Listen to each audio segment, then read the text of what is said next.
ఫాతిమా విద్యా సంస్థలపై ప్రభుత్వం హైడ్రా ఎందుకు చర్యలు తీసుకోవడం లేదని ప్రశ్నించారు రామచంద్రరావు. హైకోర్టు తప్పుపట్టినా ఇంతవరకు ఎవరూ స్పందించడం లేదన్నారు. పేదల ఇళ్లను కూల్చే హైడ్రా ఎంఐఎం నేతల విద్యా సంస్థల జోలికి ఎందుకు వెళ్లడం లేదన్నారు.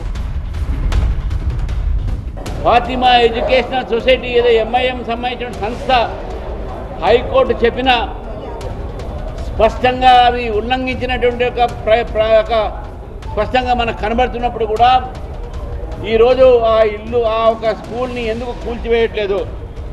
హైడ్రా పేదవాళ్ళ ఇల్లు కూలగొట్టవచ్చు, కానీ ఎంఐఎం వాళ్ళ మాత్రం వాళ్ళ ఇన్స్టిట్యూషన్ ముట్టుకోదు. ఎందుకు ముట్టుకోవట్లేదని చెప్పి నేను అడుగుతా ఉన్నాను. మీకు ఎంఐఎంతోని మీకు దోస్తానికి ఏంది?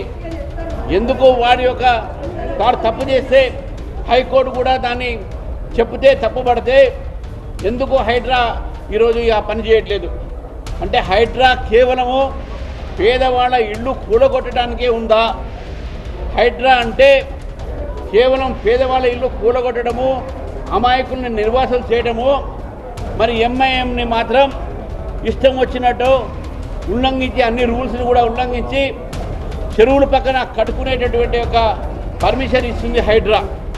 కాబట్టి ఈ హైడ్రా కూడా ఈరోజు నిష్పక్షపాతంతో పనిచేయట్లేదు.